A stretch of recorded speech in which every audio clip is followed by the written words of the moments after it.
तो hello friends and welcome back to my channel. मेरा नाम है राज और मैं सीए इंटरमीडिएट के एस्पिरेंट हूँ। आज के वीडियो में हम लोग बात करेंगे एक कॉमन क्वेरी के बारे में जो कि सबको होता है ऑलमोस्ट स्टार्टिंग में, कि अपने लॉ के पेपर में आंसर्स को प्रेजेंट कैसे करना है।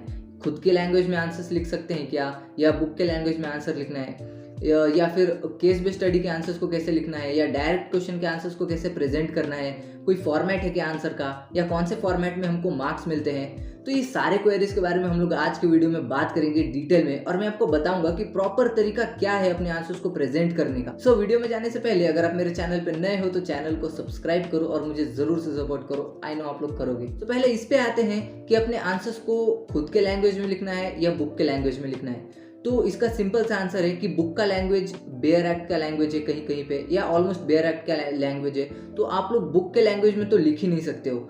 सो आपको अपने ही लैंग्वेज में आंसर लिखना है, बट आपको इतना ध्यान में रखना है कि आपके आंसर्स में प्रोविजंस के कीवर्ड्स आने चाहिए, जिससे ऐसा लगेगा कि हाँ भाई लॉ का आंसर है ये, वरना तो कोई फायदा ही नहीं है। और आप लोग अगर बिना कीवर्ड्स के आंसर लिख के भी आओगे तो आपको मार्क्स नहीं मिलेंगे। तो आपको अपने ही लैंग्वेज में आंसर लिखना है, बस आपको इतना ध्यान में रखना है कि अपने आंसर्स में प्रोविजंस के कीवर्ड्स आने चाहिए। तो आप लोग खुद के वर्ड्स में अपने आंसर्स को फ्रेम कर सकते हो। तो अब हम बात करते हैं कि अब आपको आंसर्स फ्रेम कैसे करना चाहिए, लिखना कैसे चाहिए। तो देखो यार, सिंपल सी चीज है। अगर आप केस स्टडी के आंसर्स लिख रहे हो, एग्जामिनर आपको 4 फॉर्मेट में मार्क्स देता है। पहला प्रोविजन के मार्क्स होते हैं, दूसरा फैक्ट, तीसरा एनालिसिस, चौथा कंक्लूजन। तो आपको अपने आंसर्स भी यही 4 पार्ट्स में डिवाइड करने हैं और यही 4 पार्ट्स में आपको आंसर्स लिखने हैं। पहला पार्ट आपका आएगा प्रोविजन का, दूसरा फैक्ट्स, तीसरा एनालिसिस, चौथा कंक्लूजन।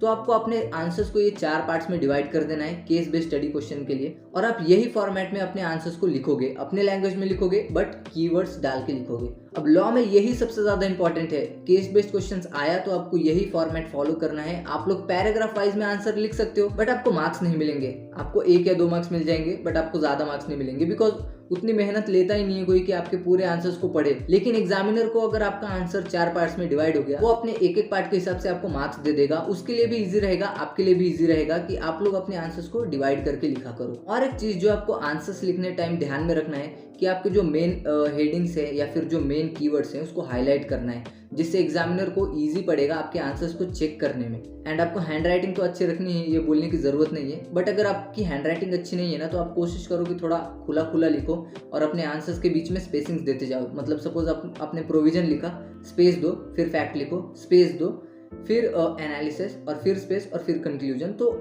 एग्जामिनर को इजी पड़ेगा आपका आंसर चेक करने में। और अगर हम डायरेक्ट क्वेश्चंस की बात करें तो डायरेक्ट क्वेश्चन में आज सच कोई फॉर्मेट रहता नहीं है, पर मैं अपने तरफ से ये आपको सजेस्ट करूंगा कि उसमें भी अपने आंसर्स को पॉइंट वाइज ही लिखा करो। अगर कोई प्रोविजन है उसमें 3 पॉइंट्स है तो point number 1, point number 2, point number 3 डाल के ही लिखो।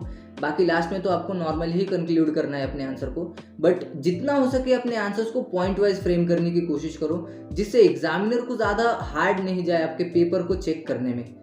अगर उसको हार्ड जाएगा तो आपको मार्क्स देके हटा देगा कैसे भी, समझ रहे हो। तो अपने आंसर्स को पॉइंट वाइज लिखने की ज्यादा कोशिश करो, चाहे वो डायरेक्ट बेस्ड क्वेश्चन हो या फिर केस बेस्ड क्वेश्चन हो। सो नाउ अब हम आते हैं कंक्लूजन पे, और कंक्लूजन में एक सम अप कर देता हूँ कि अब आपको करना क्या है। आपको पैराग्राफ वाइज अवॉइड करना है आंसर लिखना, आपको पॉइंट वाइज आंसर लिखना है, आपको फॉर्मेट में आंसर लिखना है, प्रोविजन, फैक्ट्स, एनालिसिस, कंक्लूजन। आप अपने खुद के लैंग्वेज में अपने आंसर्स को फ्रेम कर सकते हो, बस इतना ध्यान में रखना कि कीवर्ड्स उसमें होने चाहिए। एंड कोशिश करो कि अपनी हैंड राइटिंग थोड़ी अच्छी रखो, क्योंकि थ्योरी पेपर में यही एक मुश्किल होता है कि पेपर बहुत ज्यादा लेंदी आता है। हम लोग स्टार्टिंग में अच्छी हैंड राइटिंग निकालते हैं, बाद में जाके अपनी हैंड राइटिंग खराब हो जाती है। तो कोशिश करो कि हैंड राइटिंग स्टार्टिंग से ही कॉन्स्टेंट रहे। तो दैट्स ऑल। आई होप आपके लिए ये वीडियो बहुत ज्यादा हेल्पफुल रही होगी। अगर आपके लिए वीडियो हेल्पफुल है तो वीडियो को लाइक करो, चैनल को सब्सक्राइब करो, और जिसको ये वीडियो देखने की जरूरत है उसको शेयर कर दो।